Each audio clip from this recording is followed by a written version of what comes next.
¿Qué tal? Bienvenido a este nuevo episodio del show Alex.tv. Este episodio es del 22 de agosto del 2025 y el episodio de hoy es un viernes, por cierto, y el episodio de hoy es del libro de Enoch. Como les dije la semana pasada, iba a empezar una serie de episodios que me sigue llegando información, me siguen llegando ideas.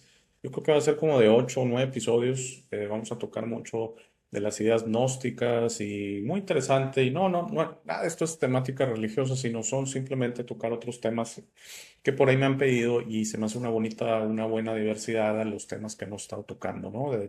Del autodescubrimiento, de la fuerza interior que tienes y todo. Y siento que muchos de estos temas también tocan eso de cierta manera. Y son, digamos, enseñanzas que desde hace miles de años se han dejado de cierta manera. El libro de Enoch es muy controversial. Enoc es muy hablado en la Biblia.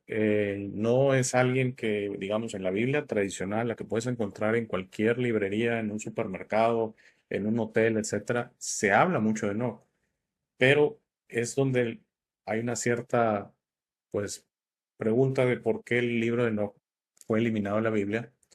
Eh, en el año por ahí 300, que hubo un consejo que determinó que me parece 67 libros, depende del tipo de Biblia, pero la tradicional, 67 libros fueron eliminados. El libro de Enoch también se le hace referencia, es muy común escuchar que se le conoce como el libro apócrifo de Enoch. Entonces ya de ahí, pues ya, de alguna manera lo están etiquetando, pues es complicado que haya un interés, hablo de gente puramente religiosa, gente que lee la Biblia tradicional, a decir, oye, ¿por qué me debe interesar el libro de Enoch si es apócrifo, si no es cierto? Y se dice que el título de apócrifo lo obtuvo de que porque no fue Enoch realmente que hizo estas escrituras, sino fue gente relacionada a él o inclusive impostores. Está bien, son ideas. Yo, como dije el episodio pasado, no puedo estar continuamente debatiendo o diciéndoles, yo les presento esta información y sí, obviamente les voy a dar mis sentires sobre, en este caso, el libro de Enoch. Siento yo que el libro de Enoch es súper importante y es una lectura que yo les recomendaría, eh, así tal cual, antes inclusive que veamos el video de soporte, que no toca mucho ese tema. Para mí lo más importante del libro de Enoch es que habla de lo que ahorita, ¿cuántas veces ha dicho la invasión extraterrestre y vienen los extraterrestres a la Tierra? Sí, el libro de Enoch habla de eso, solamente que los llama ángeles y ángeles caídos de cierta manera, perdónenme, los llama ángeles caídos con un nombre de los vigilantes o los observadores. En inglés se le conoce como The Watchers, Watchers, observadores, vigilantes.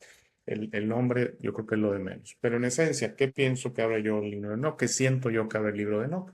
El libro de Enoch habla del contacto Anunnaki en la Tierra, particularmente, importantísimo. Y como ya he dicho, de manera reciente, esto no tiene mucho que esto llegó a mí, parece que los Anunnaki son los pleiadianos, en otro nivel evolutivo, mucho más guerrero, mucho más invasor, mucho más de interferencia, mucho más de no evolución, mucho más confundidos, mucho más oscuros. Llegaron a la Tierra a imponer, llegaron a la Tierra a explotar. Y también, pues parece que cuando bajan a la Tierra y ven las mujeres humanas, dicen, bueno, venga, me llaman la atención y empiezan una relación a querer tener pareja humana mujer. Estos varones de los Anunnaki, también conocido, insisto, yo le doy esa interpretación, se les conoce como ángeles caídos, eh, the Watchers, los vigilantes o los observadores, ¿no? Así vienen referidos, así son referidos en el libro de Enoch. Entonces, insisto, mi sentir es, y es en lo que me voy a enfocar, que estos extraterrestres de alguna manera confundidos llegan, empiezan a tener relaciones con las mujeres humanas y de ahí empieza una relación en general con la humanidad en que empiezan a compartir cuestiones. Por ejemplo, se habla que en el libro de Enoch, que una de las primeras cosas que compartimos es cómo hacer una espada, ¿no? O sea, lo bélico, lo guerrero, la lucha, la separación, la guerra, la violencia, ¿no? Otro tipo de cuestiones que apoyaron cuestiones tecnológicas y demás. Inclusive se dice, no sé, recuerdas de la semana pasada que mencioné a Enki y Enlil, ¿no? Que son dioses, y uso comillas, semidioses, o sea, igual que estos Watchers, ángeles caídos y demás, que de alguna manera se dice que Enki a Noé, del arca de Noé, sí, a él mismo, fue el que le presentó los planos para construir el arca, que no era un arca, que era como una especie de nave espacial, insisto, estos son diferentes vertientes de esta historia, y que no era, si recuerdo bien, el bisabuelo o tatarabuelo de Noé, ¿ok? Entonces, que de alguna manera ese lineaje o esa relación tuvo que ver en el sentido que a él se le presentó cuando se dio el gran diluvio, para que Noé construyera esta nave y sí se le pide que, por ejemplo, se lleve 2 leones, 2 venados, Esa historia es muy conocida, no tiene un caso que la toque, del arca de Noé, ¿no? Que en esencia es como una especie de arca que va a preservar toda esta cuestión de la naturaleza, especialmente, no estaba llena de humanos y no había ningún animal, había plantas, se le llama flora y fauna, ¿no? Que es lo que se le pide a Noé preservar porque venía un gran diluvio que iba a acabar con la tierra, ¿no? Estas visiones o ideas apocalípticas que también se tocan en el libro de Enoch. Para mí es un libro que más que revelador, si estás en estos temas, yo creo que no va a ser algo impactante, pero es un libro muy, muy interesante de la dinámica de cómo se dio esta cuestión de esta dominación por medio de otras especies, otras razas que llegaron aquí a la Tierra intentando ejercer su huella, ¿no? Y es un acto de interferencia. Mencionaba yo las leyes universales en el episodio pasado y les decía que yo los invito, la verdad me encantaría que vieran los 4 episodios muy cortitos, de unos 20 minutos cada uno. Simplemente en el buscador del canal, en videos, pongan, ayer lo verifiqué, pongan ley nada más, no leyes, ley, y les va a salir, entre otros videos, les salen como 7 videos, 4 de ellos son de la ley universal de la no interferencia, la del balance, la del libre albedrío y la del karma. También interesante eso. La verdad casi nunca me gusta promocionar mis propios videos, me siento hasta mal, pero eso se me hace información importantísima, que viene de un sentido, ¿no? Y que fue algo que llegó a mí hace años y es algo que valoro mucho la manera en que me llevó y todo, fue algo bien, bien bonito, que no tiene ningún caso que yo lo revele cómo llegó a mí esa información, pero es mi verdad, porque yo estoy totalmente convencido que así como les planteo esas leyes universales, así son. Me las han cuestionado, me han dicho que no, que estoy totalmente loco de remate. Muy bien, muy bien, que son los mandamientos, no son leyes, se parecen mucho, como le dije. En esencia, creo que los mandamientos es una versión un poquito más completa, no completa, una versión más desarrollada de esas leyes, que son muy sencillas, y como dije, se pudiera interpretar que es la misma ley. Bueno, tenemos un video soporte que ver. Esto plantea en general sobre el libro de Enoch. Habla un poquito de los guachos, los vigilantes. eh, Insisto, encontrar información. A mí me llegó un video del libro del Enoch y de ahí surgió la idea, pero este video fue el que encontré que mejor define en 3 minutos un poquito sobre el libro y su controversia y todo, ¿no? Es un tema demasiado amplio, sería un video de un par de horas o un grupo de 4 o 5 videos.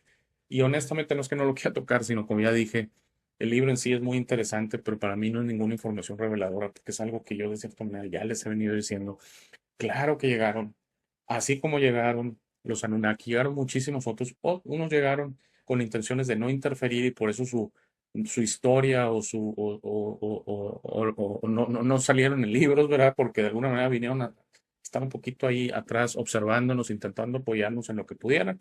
Y otros como los Anunnaki llegaron muy confundidos, diciendo aquí venimos y hasta como cuando lo he hecho referencia que era como cuando se llegaban las colonias, pues también las mujeres, ¿verdad?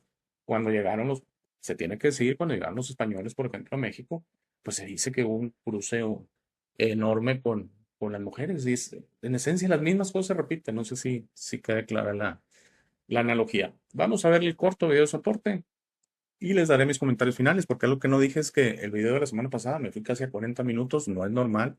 Y en este intentaré ajustarme a los 20 minutos por ahí que les he prometido. Muchos de ustedes me han platicado que ven esto en el gimnasio, que ven esto camino al trabajo, que ven esto en la noche, cuando se están relajando. Entonces yo procuro máximo media hora, pero 25, 20 minutos, darle la información lo más rápido posible, porque yo entiendo que el tiempo de todos nosotros es muy valioso y yo la verdad te agradezco muchísimo que me estés escuchando. Vamos a verlo juntos. El libro de Enoch menciona criaturas misteriosas que los ángeles caídos crearon, destacando el concepto de abominación como especialmente significativo. Las abominaciones, en el contexto del libro de Enoch, suelen referirse a actos u ocurrencias atroces que se consideran profundamente ofensivos para el orden divino. Estos actos a menudo se representan como violaciones de la voluntad de Dios, transgresiones que alteran la armonía de la creación.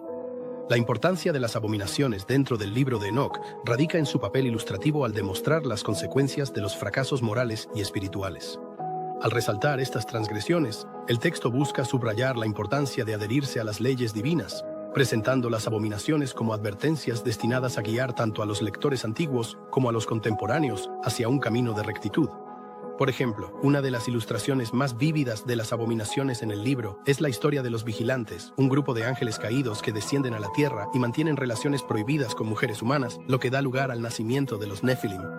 Este acto se presenta como una afrenta directa al orden divino y se describe como uno de los catalizadores del caos y la destrucción que siguieron, como el Gran Diluvio. En un contexto más moderno, los temas del libro encuentran eco en los debates sobre las transgresiones éticas en la sociedad.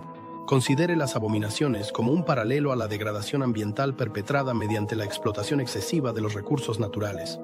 Muchos consideran estos actos como violaciones contra la tierra que invitan a consecuencias severas, de manera similar a las advertidas en Enoc. Otro ejemplo del mundo real es el debate moral en torno a los avances tecnológicos, como la ingeniería genética, que algunos sostienen que podría conducir a consecuencias no intencionadas y abominables, reminiscentes de los seres híbridos mencionados en el libro de Enoc. Los estudiosos y teólogos que consideran el libro de Enoc como un texto valioso argumentan que ofrece perspectivas únicas sobre el pensamiento judío temprano y proporciona una narrativa vívida que complementa las escrituras canónicas. Aprecian su papel en ampliar la comprensión de la cosmovisión espiritual de la época. A pesar de sus aportes, el libro de Enoc y su representación de abominaciones no están exentos de controversia. Su exclusión de la Biblia canónica plantea interrogantes sobre su autenticidad y autoridad. Algunos sostienen que sus temas apocalípticos están exagerados y no deben tomarse literalmente, viéndolos en cambio como relatos alegóricos diseñados para comunicar verdades éticas más profundas. La exploración de las abominaciones en el libro de Enoc se conecta con temas más amplios dentro del libro, como la tensión entre la justicia divina y la misericordia, la naturaleza del pecado y el destino final de los justos y los malvados. Sirve como un hilo narrativo que une estos temas, enfatizando la compleja relación entre las acciones humanas y las consecuencias cósmicas. A través del prisma de las abominaciones, se anima a los lectores a reflexionar sobre las dimensiones morales y espirituales de sus acciones y el impacto más amplio que tienen en el mundo, convirtiendo este concepto en un aspecto fundamental del mensaje del libro. Bueno, pues como dije, el video de soporte en 3 minutitos nos da mucho sobre el libro, la verdad, por eso fue el que me acabó gustando. Había otros un poquito más extensos o un poquito que hablan solo de una faceta del libro de Enoch. Para mí lo interesante sí es algo que se menciona un poquito críptico en el video de soporte, que es que el libro de Enoch nos presenta esta, esta manera en que esta realidad material, esta realidad física, de alguna manera por medio del uso de la tecnología, por medio del uso de todas estas cuestiones que de alguna manera presenta que estos seres que bajaron, llamémoslo así, seres, ángeles caídos, como lo quieran llamar, los vigilantes, los The Watchers o los observadores, que el nombre viene porque suponía que nada más venían a observar. Ojo, pero como insisto, hubo el tema de que observaron a las mujeres humanas y dijeron, pues vamos a tener una relación con ellas, ¿no? Y de ahí ya de ahí, y procrearon los Nefilim, que se considera que son los seres un poquito, no le quiero decir, pero no muy buenos, muy altos, etcétera, una especie de, de cruce ahí entre estas razas, estos híbridos, de alguna manera, ahí se les maneja. Y fue donde ya se dio el contacto humano y entonces empezaron a enseñarnos estas mañas y usos de estarnos peleando, de estarnos aprovechando, de construir armas, de tener guerras, de que todo era el avance tecnológico, muy enfocados a eso, y la tecnología, la cual no es buen animal, es totalmente neutral, pero no puedes basar el avance tecnológico, el avance espiritual de un ser en el avance tecnológico. Y esta es parte de lo que creo que plantea el libro, que al final hay una verdad espiritual, nuestra conexión al universo, nuestra conexión a la creación, que es mucho más importante que estas cuestiones que se nos vendieron aquí. Creo que de alguna manera muy críptica, muy complicada a veces de entender el libro, de no plantea la historia de cómo se gestó esta realidad en la que vivimos y cómo sí tiene un componente altamente extraterrestre. Y como decía Jesucristo, no somos, eres de aquí, pero no eres de aquí. Somos de aquí, pero no somos de aquí. Ni ellos ni nosotros, ¿no? Entonces, no es por este cruce que se dio entre los vigilantes y las mujeres humanas, quiero aclarar. Eso procreó híbridos. No, no todos venimos de la creación. Todos venimos de otro lado. La realidad material, la realidad física es otra cosa, ¿no? Entonces, todos lo sabemos, pero de alguna manera esto generó esta historia presentada en el libro de Enoch es el precursor de esta realidad que estamos viviendo actualmente. Ojalá ya con eso lo voy a dejar. Creo que ya dije suficiente. Bueno, ojalá te haya gustado, ojalá, no estoy tan seguro del tiempo, pero ojalá nos ajustemos a 20, 25 minutos. Vamos a continuar con esta línea el próximo viernes 29 de agosto. Me parece que sigue, ojalá no me equivoque, que sigue sobre el Evangelio Secreto de Tomás, también conocido como el Libro Secreto de Tomás, o hay un nombre que sí se me hace que le quieren dar en la torre, la Biblia gnóstica. No estoy de acuerdo con eso, porque no se me hace que es una Biblia, es una escritura nada más. Ese libro tampoco está en la Biblia canónica. También fue eliminado en el Consejo en el año 300 y de alguna manera esa más que el libro de Enoch, que es más interesante, pero no tan relevante. El libro secreto de Tomás, el Evangelio secreto de Tomás, ese sí honestamente me fascina. O sea, ese sí siento que sí presenta la información que descubramos quiénes somos. Y van a decir, bueno, Alex, te basaste en eso. No, créanme, lo que yo les platico son mis sentires. No quiero decir que soy original ni el mejor, ni mucho menos, pero son mis sentires. No, nada más le estoy leyendo el Evangelio secreto de Tomás, pero sí plantea mucho esta idea que se da en el gnosticismo, de que en esencia, pues eres un humano, pero adentro hay un espíritu y ese es tu real ser. Básicamente eso. Ojalá te haya gustado. Muchísimas gracias por la gentileza de tu atención. Que tengas un excelente viernes y un excelente fin de semana. Si todo está bien, si hay una charla, nos vemos el lunes, si no, el próximo viernes. Gracias. Gracias por llegar a esta parte del video. Esta es mi parte favorita. Aquí es donde te sugiero que descubras quién eres. No eres lo que te han forzado a creer. Eres este ser increíble sin límites que tiene vida eterna, fortaleza asombrosa, sabiduría infinita y un corazón grande y hermoso. Todos tus límites siempre serán autoimpuestos. Tu mejor versión en esta realidad está dentro de ti. Tu única misión en esta vida es convertirte en una luz de amor para servir a otros. Esta versión está lista para ser descubierta hoy. ¿Cómo descubres quién eres realmente? El proceso de descubrimiento es personal. Nadie puede hacerlo por ti. Habla con el universo y pregunta: ¿quién soy? ¿De dónde vengo? ¿A qué vine a este mundo? Comenzarás a recibir señales y pistas. Notarás cómo tus ideas sobre esta realidad comienzan a cambiar. No más jerarquías, no más competencia, no más quejas, no más dependencia de los demás. Descubrir quién eres significa tu liberación. Tus límites autoimpuestos caerán y estarás listo para entender esta realidad, pero debes ser paciente para permitir que los demás despierten a su tiempo por su propia voluntad. Eso hará muy pronto, lo verás, y eso nos llevará a un nuevo mundo. A medida que trabajas hacia tu mejor versión, notarás cómo las viejas emociones ya no te sirven. El odio, el miedo, la rabia, el orgullo, la lujuria, la envidia, la violencia, el juicio de los demás y otras emociones desaparecerán de tu mente y de tu corazón. Entenderás que esas emociones solo sirven a tu mente egoica y no a ti. Por favor, intenta ser comprensivo con los demás que no piensan o sienten como tú. Todos tienen un proceso, nadie tiene la razón y está bien o mal, todos somos diferentes. No te preocupes tanto por tener la razón, siempre. No permitas que el orgullo te impida reparar las cosas con tus amigos y familiares. Es muy importante que disfrutes esta vida con tus seres queridos. Trabaja para reparar las cosas con ellos y deja que los otros decidan. Muchas gracias por ver este video. Por favor, compártelo, da like y suscríbete. Si tienes algún comentario o sugerencia, por favor, usa la sección de comentarios. Para dudas, colaboraciones y si deseas aparecer en el programa, escríbeme a hey@elshowdealex.tv. Gracias de nuevo. Por favor, no olvides visitar nuestro sitio web www.elshowdealex.tv. Al darme tu tiempo, me honras. Que tengas un gran día.